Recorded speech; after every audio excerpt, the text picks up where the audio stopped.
Season 10 is here, Butler. Double digits, baby. Calm down. I'm just excited to talk about our whole new slate of films this upcoming season.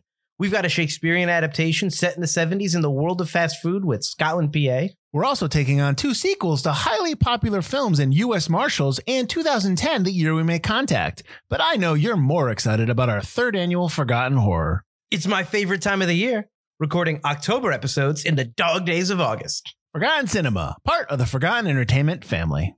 Hey there, I'm Mr. Black. And I'm Mr. Green. And we're a couple of guys who met in a comic book store. Together we host the Pint O' Comics podcast, where we invite listeners to join us to talk about movies, TV, comics, music, or just whatever. Starting very soon, we'll be joining up with the fine folks at Forgotten Entertainment for a special limited series called On the QT, where we talk Tarantino. Every week for 10 weeks, a guest will join us to chat about every Quentin Tarantino movie, from Reservoir Dogs to Once Upon a Time in Hollywood. So join us starting in May 2021. On the QT is available wherever you download your podcasts and is part of the Forgotten Entertainment family. Ooh, that's a bingo. Hi, I'm Shamar Griffith. And I'm Andrew Tejada. I am a blurred with a love for artwork and comics and animation. And I'm a freelance writer with a love for pretty much the same things. We grew up together and spent our formative years watching and talking about DC superhero shows and content. In fact, we still do. Every episode, we will discuss a film and its connection to the DC animated movie universe, compare it to its original source material, and share our thoughts on the adaptation. We've enjoyed our conversations these past couple of decades, and we think you will too. This is yet another DC Animated Podcast.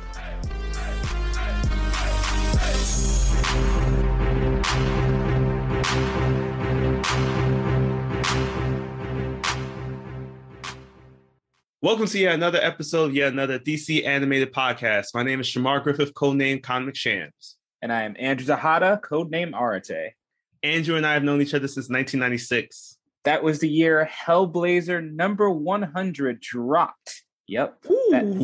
Constantine stuff. And you know what? Speaking of Constantine stuff, he's got stuff to do in this movie. This big team over cross-up.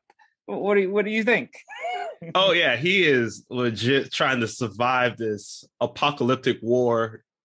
Why do you say war? Well, because that's the actual name of our film here. Justice League Dark Apocalypse War. We are here. We have made it to the end of our universe. Who knows what's going to happen here? Some people may survive. Some people may not come back. Andrew, are we coming back? I don't know. I don't know if after the events of this movie, if we'll make it through Darkseid's terrible reign. Can we get on his payroll quick enough before he eliminates us? We got to find out. And we have a lot of time to spend with this movie because this movie is at a runtime of 90 minutes. And we have some brand new directors here with Matt Peters and Christina Sauda, who are putting this loose adaptation of the original story that came out of the New 52 comics that ended their continuity, leading into DC Rebirth and all other names that have come out in the recent years. Our cast is basically everybody and their moms is here. Nobody different. So we're speeding through this because we got to get to who's left by the end of this film. Let's dive into this film. Start off with the title card showing the Serenity Prayer. We're headed all the way back to Flashpoint Paradox with this one. It was a great sign. I'll say that, because if you're going to end your cinematic universe or a chapter of your cinematic universe, there should be some kind of homage to the beginning of it. And by having that quote from Flashpoint Paradox that was so critical and so crucial to that first movie, it's great to see it come back in this very subtle, understated fashion. And it also has you very worried about what's going to happen next. Oh, yes. But you know who isn't worried, though? Constantine, because my boy is waking up completely clean shaven, and he is waking up next to Zatanna. Apparently, the two of them have now gotten into a committed relationship as they're talking with one another. And, you know, as most couples will see the sunrise, we have the two of them watching the sunrise from space. Yeah, come on, Jeff Bezos, get on it. Look at what Constantine's doing over here with his magic. But this is also a second bad sign, because if you've heard our Constantine review or read any Constantine story, if he's happy, that means things are about to get real sad. Yeah, and we are heading on over because the first sign of things getting bad is there's a call for all Justice League members to head on over to their common area, their meeting room, I don't know, their WeWork, that they have here on the Watchtower. And They rent it for $100 a month. and who bankrolls it? Batman. Of course. They're all talking with one another, with Superman, Wonder Woman, and Batman at the head of the entire area. They're talking about how Darkseid has been treating Earth like his playground all these years. He is responsible for the first invasion that happened all the way back in Justice League War. He is responsible for the quote-unquote death of Superman. He is responsible for the attack that Cyborg Superman led on Earth and Metropolis. So now they're saying that it is time. We are tired of this man always coming into our yard. So they're ready to head on over to Apokolips and take the fight to Darkseid. And this is a really good, complex scene because Superman, is unusually aggressive. He's usually the voice of reason and saying like, maybe we should chill. And Batman too is not usually the kind of guy to start a full war unless we're talking like Nightmare, Zack Snyder version. So this is weird to see them so aggressive. And by contrast, the voices of reason are Flash, who does not want to get involved with this. Constantine, who is saying, you know what, maybe this isn't the right move. And of all people, honorary junior Justice League member Lex Luthor is opposing this plan. Yes, Lex Luthor isn't ready for this plan either, and they have some good reason because it really does seem like this plan is not being well thought through. It really seems like everybody's just trying to attack, and we get a really great shot of just every single member of the Justice League, the reserves, everybody is just there listening to this. We get a really great cameo of the new Wally West Kid Flash in this New 52 reality. But all of that gets pushed to the side because right now we have Constantine, our man who opened his eyes up to this last movie here we have here, also saying that he's not for this plan at all. And, maybe he might have some good reason because along with this crazy Zoom call that's happening, we have a hacker here watching as this plan is unfolding. This is why you guys need ExpressVPN, # not sponsored. But you need it because who's listening in on this entire meeting but Darkseid himself? He is observing the plan. He knows they're coming for him. And Darkseid, just like Batman, you do not want to give this dude prep time because he will use it in horrific ways, as the League quickly finds out. Yes, as they get onto the Javelin, so we are finally get a chance to see the Justice League ship. They are traveling through space. Everything seems to be going great. Systems are a go. As they hyper jump over to Apokolips, they see a swarm coming from the planet. And not just any swarm, as we saw in Justice League War, where it's just parademons. It is more monstrous versions of these beings. And then at that moment, the entire ship gets taken over. And we jump to a black screen revealing the name of our movie here, Justice League Dark Apokolips War. It's such an effective opening. We've seen good openings and bad openings in this universe. And this is one of the best because not only do we not know what happens to the heroes, but just like Avengers Endgame, it immediately throws us to a time skip where it's 2 years later, the Earth looks just absolutely wrecked. And we don't know what's happened to any of the heroes in that time since the battle. We just got cut off in the middle. And as a side note, for anyone who's like, oh, so this movie copied off Avengers Endgame. No, this movie came out in 2020. So it had years of animation. So maybe there might be some similarities, sure. But it is completely coincidental that those two plots happened at the same time. And we get a chance to see what is happening to some of our heroes here, by which I mean Constantine, who has grown back his 5 o'clock shadow, though at this point it's looking a little past midnight for this beard here, as he and our favorite lyrical demon Etrigan are inside of a pub. They are making their way through all the whiskey that's available. They're made it to the G's now, and they're about to start H. And they're just having a good old time in the apocalypse here on Earth when they get interrupted by two individuals walking in. One who is a very malnourished looking raven, and then another who is a man with glowing green eyes. For the final movie, we have one jacked guy, and the Jack guy and Raven are like, look, Constantine, we could really use your help. And before they can really get into the nitty gritty details, a bunch of parademons come flying into the bar, totally interrupting the mood and killing the buzz. And our Jack guy here is the one and only Clark Kent. We can't call him Superman because it seems that during this fight, he's unable to actually fend off the parademons that are attacking them all right now in the pub. So, and I gotta say, I love this fight here because as they're going back and forth and just really pulling out all their magic and, non-super strength and all of that, Etrigan is still at the bar holding his mug. His stein is well into his hand. And all he's doing is just firing off breaths of fire whenever a parademon gets a little too close to him. So I love it. I love the unbotheredness of Etrigan. Can't be bothered. I love it. Yeah, he's a great guy. He's an icon. So as they're just trying to fend off, luckily magic here saved the day.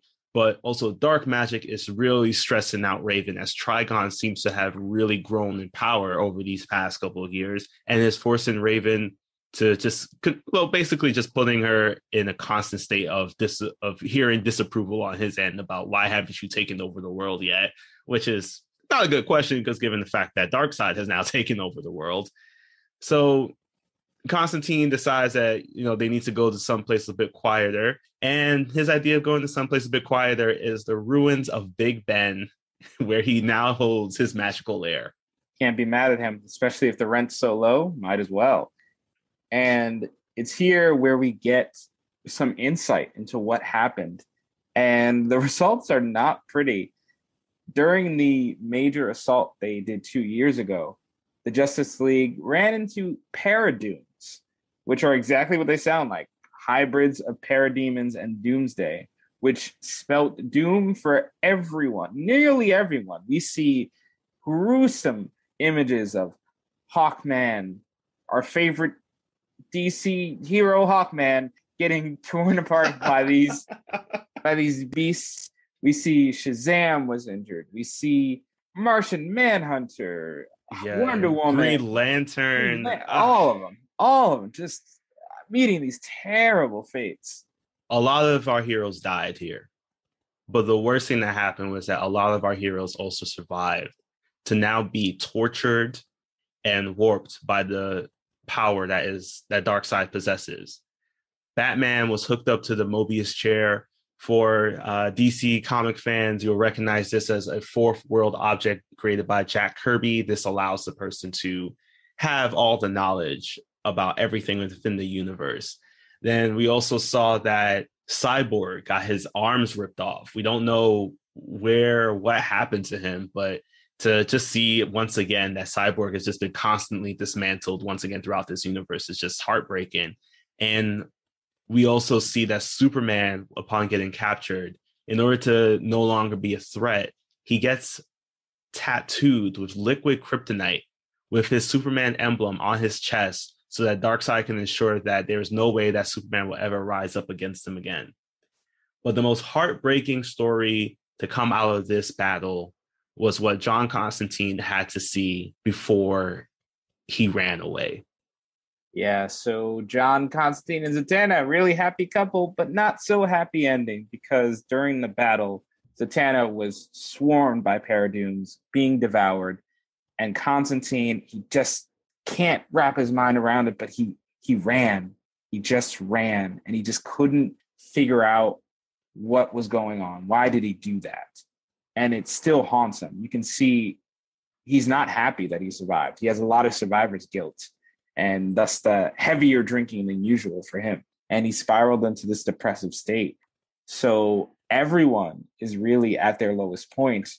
And Superman hints, hey, things can get worse unless you, Constantine, find Damian Wayne with a locator spell, because we're hoping that if we can get Damian, we can get Batman and maybe save what's left of the world. And what happened to Batman exactly? Well, Batman, once again, got hooked up to the Mobius chair and now warped his mind to the point where he's now a disciple of Darkseid. He is joined with Granny Goodness and Desaad, who don't make an appearance in this film, but he is now Darkseid's right-hand bat. as he's talking with Darkseid, our new evil Batman is talking about how Planet Reapers have been sent to Earth to engage in the last steps of the complete and total control of Earth. Darkseid just seems to be pleased with this plan. He's also making plans that he's ready to continue his stretch over the galaxy. He's planning to head over to other planets such as Oa. And like a good project manager, I guess, he decides to check in with his new lackey here on Earth, Lex Luthor, to see how things are moving along, to get a proper insight on everything. And Lex is just shook, honestly, at this new Batman. There's fear in his voice, and all Lex could really ask about is, how can I be of better service to Darkseid to ensure that even though this seems like the Earth is about to be destroyed, what can I do to ensure that my survival is happening? Which Batman tells him, don't worry about these kind of things. So there's definitely such a crazy level of dynamic between these two now, because it is very similar to what we've seen in past films, but so a lot of characters have either been knocked down the peg or increased in terms of just like their evilness. So as this is happening, Raven teleports everybody over to where Damian is located, where now our new Justice League team, quote unquote, has to face off against Lady Shiva and a gang of assassins who look like they came straight out of the Uchiha clan. Luckily, the ninjas are not as fearsome as Sasuke, but they give the heroes a pretty good fight. And we get to see a lot of creative choreography here. And again, top-notch fight scenes throughout. But here we get to see Superman again, without his powers, having to be saved by Constantine, which is something I never thought I would see in any film ever, when it wasn't just like magic. It's just like a regular dude Superman being saved by Constantine. It's crazy. And Etrigan, he's still bored. These ninjas are doing nothing for him. He's like, can we get through the filler content of this Uchiha arc already and just get to the real fight? Even Lady Shiva herself can give him no challenge. And after a hectic fight, who should bring it to the end but the new leader of the League of Assassins, the Bat Hound. Also, Damian Wayne, I guess, is also a co-leader in that situation as well. But you gotta admit, Bat Hound knows how to operate in the shadows, man. The way he came through, so clean. So, Damian, as soon as he sees Superman, he is pissed. He is ready to draw his sword and attack on sight, but he catches Raven off in the distance, where she is now collapsed once again from the stress that her father has been putting onto her. He learns from this conversation that Trigon has been truly, once again, just tormenting Raven. And it's because Raven was there when she saw all of her friends fall during the attack on Earth. After our heroes were taken out on Apocalypse, Darkseid decided to send his forces onto Earth, where the Teen Titans were basically the last line of defense. And I gotta say, this is one of the most gruesome scenes where, it was really just not that much happened, but just to see the aftermath of it all. Because one of the things that happened was Starfire was ripped apart, along with new hero Bumblebee. Nightwing and Damian, they decide to team up against one of the Paradooms. Unfortunately, they were unable to take it down as Damian gets pushed away, and as he tries to recover, he sees Nightwing get stabbed right through the heart by one of these Paradooms, and an explosion sends Damian into the water, falling to what could have been his death, but he's able to catch himself and escape. Yes, and unfortunately, he didn't bring Dick with him, because we see that Damian tried to bring Dick back with the Lazarus Pit, but unfortunately, he waited too long, and Dick is completely insane. We get a scene of Nightwing just in a straitjacket, like he's out of Arkham Asylum, and Damian just lamenting the fact that he couldn't save his brother. This moment is such a tragic way to end the arc of them becoming close, them becoming brothers and accepting their position in the family. It's such a tragic way to bring it to a close, and shows how really attached they were to each other. But unfortunately, Nightwing was another casualty in this Darkseid war. And as they're lamenting, Superman just pleading for Damian to help. And we get this great line where Damien says, you know, if I can't save my father from brainwashing, I'll end him. He would want that. Mm-hmm. It's, again, just another great way to bring another Damien relationship full circle. He's willing to take that responsibility if it means freeing his father. Yes. So now our team now has Damian Wayne in tow, and they decide it's time to meet up with the rest of the members of their team as we head on over to meet up with Lois Lane, who has now joined the Suicide Squad in the Fight Club. I mean, again, it's not something I expected, but it's something I strangely had no problem with once I saw it, because Right. Lois is in the ring with Harley Quinn and she's throwing hands. Oh man, I knew that Lois Lane was tough, but her right hook is even tougher. This is what I love right here about the portrayal of Lois in this universe, because honestly, she has done so much more compared to her DCEU counterpart.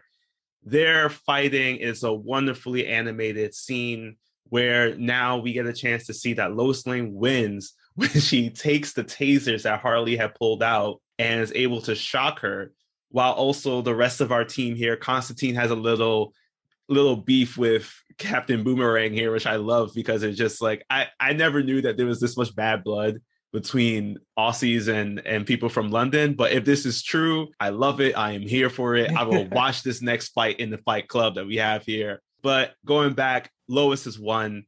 She now apparently has won the respect of the Suicide Squad, which Harley Quinn is now in charge of. So this means that at dawn, they ride.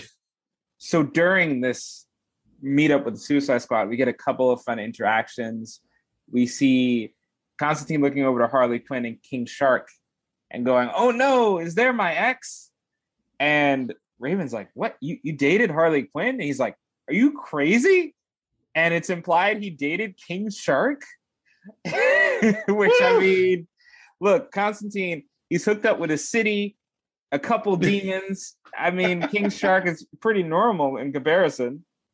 I mean, I guess that's true. That is true. And we get a chance now that our team is coming together. Another fun moment is Raven, once again, is feeling a bit weak. So Damien asked for, is there a place for them to rest? And I love, was the Cheetah's comment? I was like, oh, is that what these kids are calling it today? And it was like, what were you implying, man? Oh, yeah. Yeah.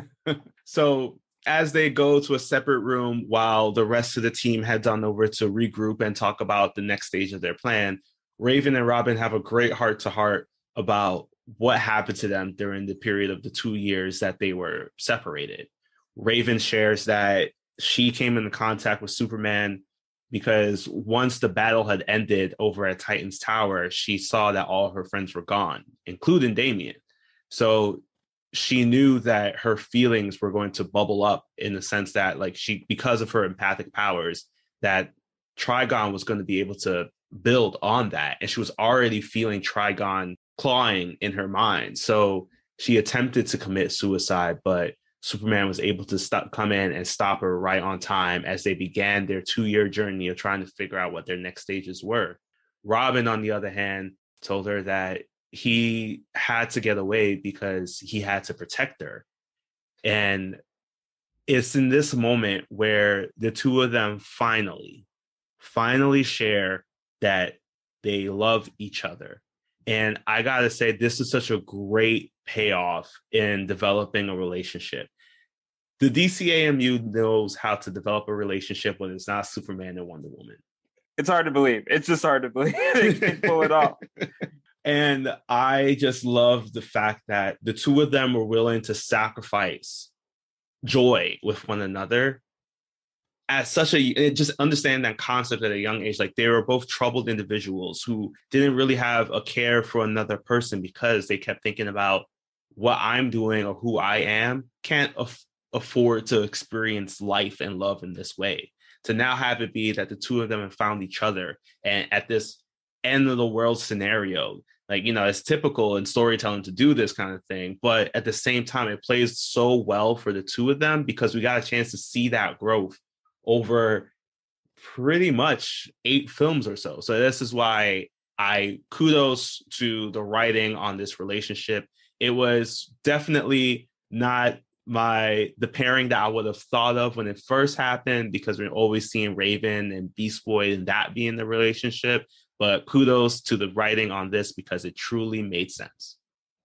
Yeah, and it is a great setup to what's going to come next. And things are not looking too hot as for this new relationship, because Lois and Superman give another horrifying PowerPoint presentation where they reveal that Darkseid essentially has three world engine machines, that if they are not destroyed in time before they harvest Earth's magma, it's game over. Just game over for everybody. And there's a nice little beat where during the presentation, someone's like, because they're splitting off and they're going to attack two of the machines, while a group goes into the main base and tries to get to Apocalypse at the same time, tries to get to Batman. So they're like, why don't we attack all three machines and assault the base? And Lois goes, we don't have enough people. Damn. Yeah, it's true, because we're basically just seeing the people in this room, and we see some of them pop up in the battle. And apparently we also have somebody working in secret alongside with Lois Lane, somebody that's been feeding her information from Darkseid's camp. So as they head on over to start the mission, we get a chance to see, the heroes who are left. Like, we have Steels and Superboy teaming up with Shazam, who now has a thunder leg, which is like, I'm trying to figure out. Yeah. Sure. Okay. And then we got a chance to see that the Bat family is attacking another one of these Planet Reapers. We got Batgirl, Batwoman, Batwing. I guess they had to come through. Yeah, the Bad Blood rejects needed something to do, so why not have them attack a machine? And just to round up the squad, Constantine comes up with a last minute idea to say, hey, I know one guy who might be a little pissed about this world-ending machine. He goes to Swamp Thing and says, yo, they're coming for your green. And you do not come for Swamp Thing's green. So he decides to solo shot a machine by himself. He understood the assignment, because he has Paradooms, and Paradigm is coming after him, and they just can't hold a candle to the man that's all about the green. Now this gives them some time to keep Lex's tower distracted and all of his forces distracted, as they decide to now storm the castle. We get so many more people are being taken out. Lady Shiva, who came through, she gets taken out. Cheetah is also taken out. We also have that Lex has decided to call on to Batman to try to send some more reinforcement with some more Parademons and Paradooms. Unfortunately, they're all eating Lex's people. So, and I love this joke that Lex had about how furious HR was going to be at the end of this. Like, is there even an HR left? Who is here? Even in the apocalypse, the HR department is still there, taking care of our workers. So as they are storming this castle, and Lex decides to join the fight himself in his own giant robo-suit from the Death of Superman movie, Darkseid has made his plans to head over to Oa. He tells Batman that do not let him be disturbed, as he is, this is one of the last stages of his conquest of the galaxy here. So he really wants to revel in and enjoy all of this. So as this is all going down, we see more and more of our heroes getting taken out. Batgirl's killed, Superboy's killed, Shazam goes out in a blaze of glory, it looks like. But fortunately, one villain that got taken down was Lex Luthor, who then reveals that he was the one all along feeding information to Lois Lane. Yeah, this one is a pretty obvious no duh here. Like, yeah, it was, who else was it gonna be? Like Deathstroke? Like, I don't know if this was supposed to be a twist, but yeah, he's the mole. No, it was Tusk all along. Oh, it was Tusk. Oh, of course, Tusk. Oh my God, or that random gangster from Reign of Superman. Snaky Doyle. Snaky Doyle. It was Snaky Doyle. Oh, man, I hope they made it. But in any case, Lex is the mole, and he decides he kind of wants to live on Earth for a little bit while longer. So he, in a really cool a nice poetic sequence. He helps the heroes out by giving them some kryptonite weapons. Robin gets a cool kryptonite sword. Superman gets his own Lex crypto suit, which is just so cool to see. And he says his final farewells to Lois as he and a small team of remaining heroes go to Apokolips. The Suicide Squad stays back to guard the portal. And the first thing our heroes encounter when they get to Apokolips is their old friends, Twisted beyond recognition.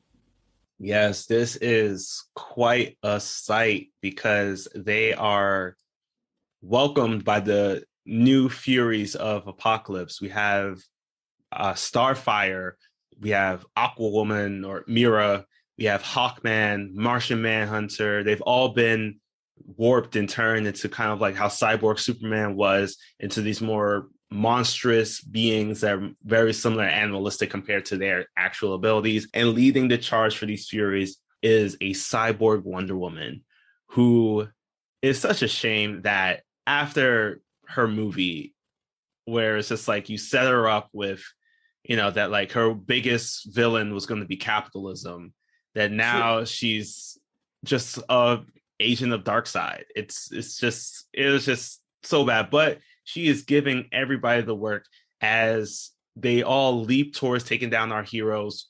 But as this is happening, Oa is now being just basically torn apart. Darkseid has made his way through and is just killing Green Lanterns left and right. And I gotta say, this was the saddest death of all, probably, in my opinion. Well, at least for this at this point so far. Yeah, because John Stewart is trying to crawl to that lantern, trying to get one last boost of power. And as he's crawling desperately, bleeding, ragged, Darkseid says, "Yo, Batman, can you send some magma over here? I want to make a point, just real quick." And John Stewart almost completes the oath, almost gets recharged, and right as he's about to finish the oath, lava and magma lands on the lantern. It burns out the lantern. It burns John to a crisp, and there's nothing left but the ring. At this point, too, it doesn't even fly off, so it just shows right there that the Green Lanterns are dead. As we jump back over to Apokolips, our heroes are trying to fend off the Furies, and we finally get the chance to see that Etrigan gets his moment. He finally faces off against Wonder Woman, who he sees to be the greatest swords person to fight in this universe to end it all. Yeah, and he gives a valiant fight, again, well choreographed. And although he doesn't win, he gets a sword to the gut. He goes out with a smile. He's really satisfied that this is how his thousands of years of life end, with one last glorious battle. And after he falls to his doom, Constantine, in a creative method, uses the lasso to wrap around Wonder Woman and make her see through her brainwashing, using the lasso of truth. And it's just enough to bring Wonder Woman back to us. And she offers to fight the rest of the Furies by herself as the rest of the team goes on to the next horrifying phase of this mission. And just when you thought it couldn't get any worse, we get to the Apokolips world energy source. And most people will use solar power or heat because, I mean, this thing is basically just a living sun. But yeah, a couple AA batteries. Yeah. USB cable or something. yeah, a little charger box. But no, we don't have any of that because we have Barry Allen, the Flash, our hero from the very beginning of our series here. He is on the cosmic treadmill and powering up all of Apokolips like a hamster in a wheel. Yeah, and they free him, and it's implied that he's been running for like 2 years, just nonstop. The cardio. I mean, his thighs must be amazing. And as they're just trying to slow him down, because he's just too used to vibrating. We see Constantine go into Flash's memories, and he briefly sees Flashpoint. So again, if it wasn't obvious we were bringing it full circle, this moment definitely brings it all together. It's now Constantine knows that Flash has altered the timeline and may in some way be responsible for this in some kind of really warped way. So that's on everyone's minds. But again, there's no time to think about that because it's time to meet Cyborg again. Oh, man. And as we mentioned, there were many heroes that died in the beginning of our film, but also there were many heroes that survived and faced a fate worse than death. And Cyborg was one of them. Cyborg has been hooked up to the wall of Apocalypse, the source wall, the wall that contains all the information that is needed to run Apocalypse. And in bigger stages in the DC universe, this is the wall that bridges realities here. To have now that Darkseid has taken Cyborg and turned him into, again, another one of his quote unquote disciples here, Cyborg is able to break out of his mind control because, man, the Constantine has so much magic. Like this, he decides to use tech magic. I have no idea what that is. Like, is it what the Apple Genius Bar does? Because like, I think so. I think that's what they're trained in, techno magic. So Constantine's able to break the brainwashing, and they're able to talk and figure out that Cyborg can't get out of the wall. He can't get pulled out. There's not enough left of him here. And as they're just talking about what a plan could look like now, being that there's so few of them, and given the revelation that they just saw with Barry, we have Darkseid and Batman making their way into the temple for the final boss battle. And this is a doozy because Batman is completely under Darkseid's sway. So he is calling Damian out. As a child he never wanted. He took some Damian savagery lessons in this speech, and the two start fighting. And Damian is giving Batman work. But remember, guys, this is Batman. So you're not going to beat him in a straight hand-to-hand unless you're God. So Damian is at the back foot. He can't beat his dad, and his dad is about to kill him, but he just can't do it. In a much better version of the scene from Bad Blood, Batman just can't find himself to slay his son, and he decides to turn his sword on Darkseid, goes straight for the eye. But the thing is, Darkseid, he's not a fan of that. Not one bit. No, he isn't. And we have now that Darkseid shows his true power, in which he unleashes the Omega beams from his eyes. And as it makes its way over to Batman, Damian gets up and jumps in between. And there are so many callbacks that this is pulling from, so many comic book references. Damian's body, you see it deteriorate in front of our eyes as he just basically is dying in his father's arms. Raven is shocked, and she doesn't know what to do except unleash all of her grief. And in this moment, this is a callback to a moment earlier in the film. Raven and Constantine are talking, and Raven says that, you know, if there's a moment in which Trigon might come out, he will destroy everything. He will stop us. He will not let us defeat Darkseid. So if this happens, I need you to take me out. And Constantine agrees to do so because Constantine is that kind of guy. As he pulls up the magical weapon necessary to take down Raven, he instead throws it at her head, which dislodges the gem that she has in her forehead. And Trigon has now come out in this very kind of like specter, smoky-like state. And Constantine has come to bargain because he starts talking to Trigon, telling him that, hey, you know, we have a better vessel here with me. I have all this magical power. Join with me right now so we can take out this asshole named Uxas. Trigon's like, I see your point, but no. And earlier, when Darkseid arrived, he instantly one-shotted Superman's Lex suit with an Omega beam. So now Superman is completely unguarded. So Trigon decides to possess Superman. And in doing so, it burns out the kryptonite, and now you have a Kryptonian with magical Trigon strength. And then one of the first things he decides to do with all this is snap Constantine's neck because it's evil. Because he's just an evil guy. I don't know if you guys knew it, but this guy's evil.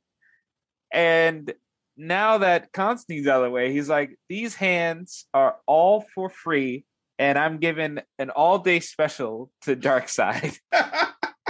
And luckily, Darkseid had a coupon too, because woo, man, the beatdown that Darkseid was getting, like I thought Wonder Woman gave him the 1-2 back in Justice League War, but oh man, I'm just surprised. Super Devil here is just whooping Darkseid's ass, and as the two of them are fighting, we jump back over to Earth, where basically the tower, Lexus Tower, is being taken down. We see like for a quick second, which I was shocked that it just like happened and we just moved along. Lex died as well. He gets impaled.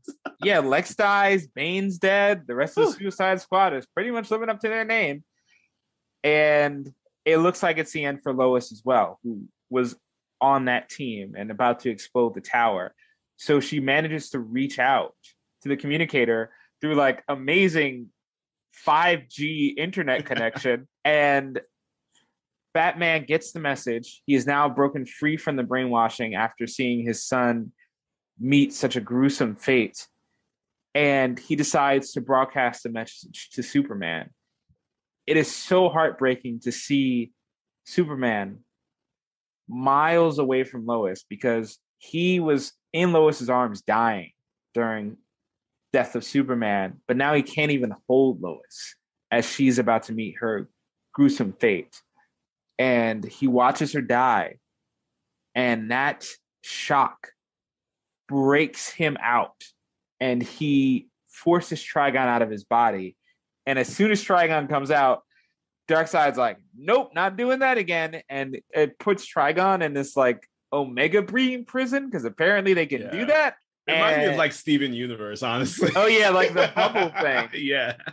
And Superman's like, oh, you thought this beating was over. No, sir. And he starts giving Darkseid the work.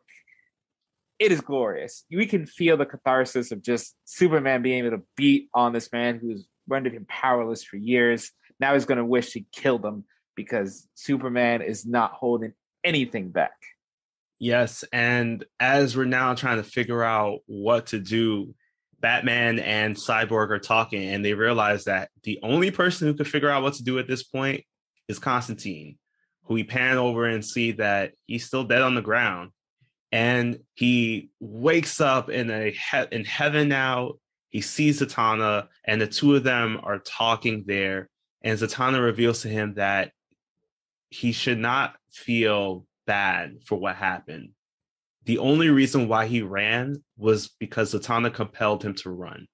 She reveals to him that Batman had a backup plan that required for Constantine to survive.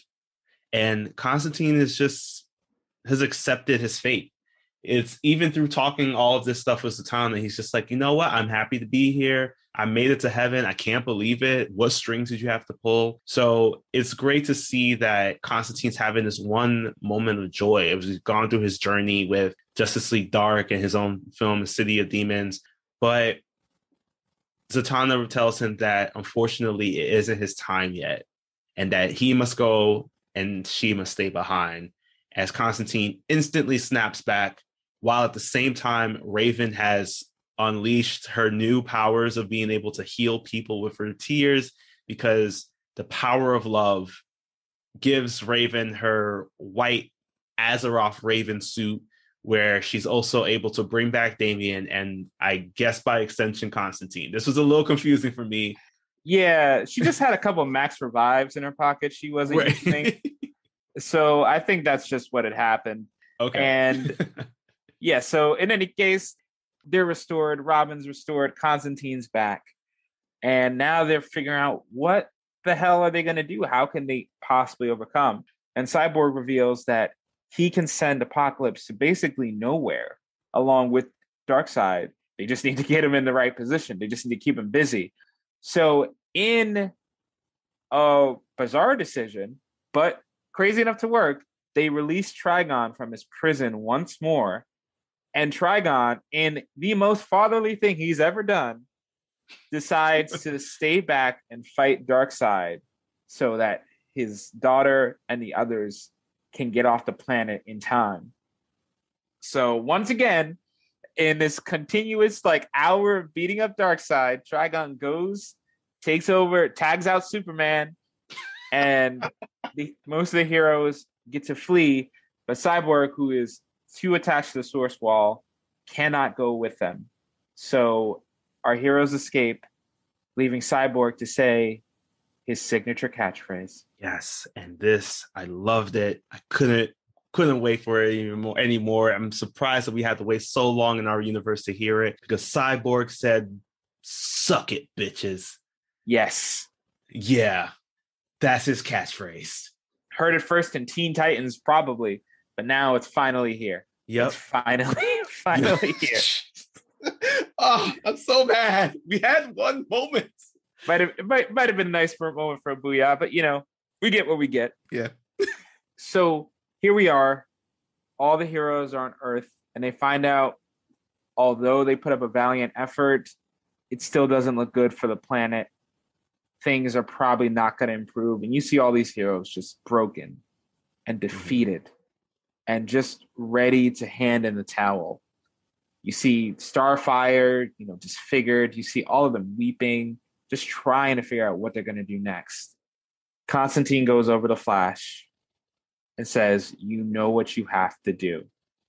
And this moment, I don't know about you, this blew my mind, because I realized Constantine had seen the vision, had to survive, because he needs Flash to do another Flashpoint. This is just gold. This is just gold. I'm glad that we had this moment for Constantine to do it, because he has honestly gone through the worst of all of our heroes here. He has lost the love of his life. In the previous movie, he lost his best friend.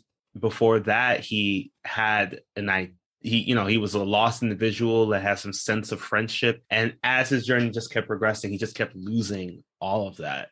So we got the chance to see that, like, here we have Constantine's able to maybe, just maybe, not only do something good for himself, but do something good for the greater good. So Flash stands up. He's a little worried that, word of his Flashpoint adventures will get back to Iris. I guess, like a typical husband worried about his wife catching him doing something wrong. And as he's getting up, we have our triumphant music playing as he's picking up speed, running across the water, heading into the horizon to start it all back, because what Constantine says really struck him here, in which Flash shares that he doesn't know what he's going to do will actually change anything. But Constantine shows him, once again, the crowd of people that he has here behind him, that whatever it is, it's going to be a hell of a lot better than what we're seeing right here. Yes, and those final words are just enough for Barry to run into the distance, and this light envelops everyone with different emotions, different reactions to seeing this light.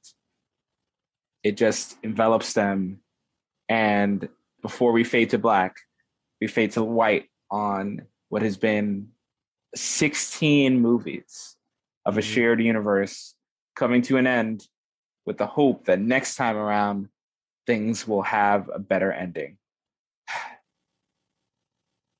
Apocalypse War had us wondering what this universe was going to be like. Would it be full of longtime heroes again, or is it just a bunch of people freelancing and trying to save the day again? And speaking of heroic freelancers, let's talk about our affiliate partner, Fiverr. Do you need a freelancer to help you with your website or WordPress site? Or an expert presentation designer to help with that big work project? Or maybe you just need someone to write expert articles and blogs for that website. Look no further than the #1 freelance marketplace, Fiverr. You can find designers, programmers, and more within seconds, some for as low as $5 per gig. Fiverr is the ideal tool to help you with your pressing projects. Just post your gig or search for freelancers and you're off to the races. Don't deal with the hassle of finding freelancers yourself. Let Fiverr help you. See the link in the description of this episode to get started. Please note that Yet Another DC Animated Podcast is an affiliate partner of Fiverr. We may receive commissions on purchases and services you buy after you click the link below. These commissions help support the growth of Yet Another DC Animated Podcast, so we appreciate your continued support. All right, so that was our film and a little bit from our super freelancers Fiverr. So we gotta give the rating here for our film, man. Yeah. How many smiling, triumphant faces of the demon warrior Etrigan would you give this out of 10? Oh man, I gotta do it proud for my boy, the lyrical genius himself. This is a 10 out of 10 film for me, man. It is clear that they knew what to do with these characters to wrap up their stories.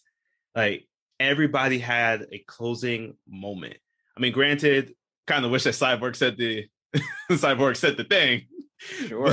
But at the end of the day, I'm just loving the fact that everybody had a closing moment. Even Damian and Raven are able to share a kiss. And they knew what they were doing in terms of trying to wrap this story up, because I honestly was not expecting for Constantine to be our hero in this film.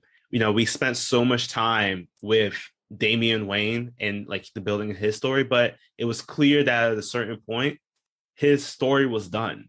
So who do we bring in to be the person for us? And I am so glad it is not Batman. It was so great to have it that Constantine, our newcomer here into this universe and pretty much to the animated world, because he had a lot going on for him during these last couple of years that these films were being produced. So to have it that Constantine was the one that saved the day, I loved it. I love the fact that, they show a world in which our heroes actually lost, because I think that it's always common to jump in and just say that, no matter how dire it may look, that dire moment always happens towards the end. It's at the very beginning, we were saying shit, we're all messed up here. The world is going to be destroyed. There's no way to actually win, but we can do one thing to step up a bit more to at least try to gain some semblance of peace. And I loved it. It reminds me so much of what the journeys that a lot of these crisis comics do, which this really truly felt like. For an hour and a half long film, they really knocked it out the park with creating a crisis film. I 100% agree. This is a 10 out of 10. It's not only a good movie in its own right, and though you absolutely should watch what came before, so you're really invested in it, it does stand on its own as its own film. It juggles all these characters, all these motivations, all these long-running plot lines so well. And it does so while giving us such a satisfying conclusion to all these stories, everything that came before. And on a very meta and real note, this film was released in 2020, guys. 2020. We all know what 2020 was. Yeah. And in a year where everyone could use a boost of hope, strangely, this dark, desolate movie says that, yes, things can get bad, but there is always hope. If you're willing to fight, if you're willing to step into that darkness just one more time, maybe this is the time you're going to break through. And maybe this is the time you'll find the right person to help you. Maybe this is the time that you find your bright light again.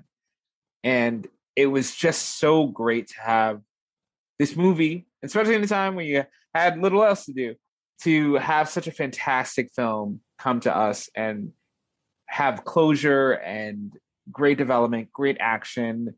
I don't know what else you could put in the movie, because there's no alterations. No RTA alteration could make this movie better. If I could eliminate Bad Blood from the canon retroactively, that'd be great. But that has nothing to do with this fantastic movie. But in all seriousness, this is a top tier movie. This definitely deserves to be regarded as one of the best of any DC animated movie. I think it just holds up so well on its own. And it also brings it full circle for us, because now that we've done 16 of these movies, it's time for us to have our Flashpoint moment and really start over in a new world. Yes, I am very excited because, again, we have run along with Flash here. We're joining him. We're going to continue on. And I got to say that I am very happy for what we're thinking about doing next. We're going to actually stop this podcast here, this episode here of talking about Justice League Apocalypse War, because We really wanted to give this moment to shine. Next week, we're going to be releasing just more information about what helped to inspire this film, and more importantly, the best watching order from your yet another DC Animated podcast host here, what we felt is the best watching order for this film series. And we're going to continue on because we have a lot of great content coming up after that. So definitely stay tuned to our social media pages to make sure that you see what's coming next, because this journey is going to be wild. We are very excited for it, and glad to have these heroes coming along with us too. Yes, these are people we've been around since our childhood, and we're glad to have fun just talking about them with you guys every week. And we are so excited for we have some crazy ideas for what can come next. Maybe there's going to be some holiday specials. Maybe there's going to be some voice interviews. Maybe we're going to do Death in the Family live streamed. Who knows? We might get crazy with it. But all you really need to know is we're not going anywhere. We're going to continue rolling on this crazy train we're on. Season 2, officially, though we won't say what we're going to do yet. Stay tuned to social media to find out. But Season 2 is going to start in November. But until then, don't worry, we got plenty of content to keep you busy. Yes, so definitely remember, take care of yourselves. And if you need to reset the universe, make sure that you have a remote, because that remote is definitely necessary to watch through these movies all over again, as well as the rest of the content that we're going to be covering on our podcast here. And if you don't have a AA battery for your remote, don't put Flash in a treadmill. Just go to the store. Just get new ones. Sicko.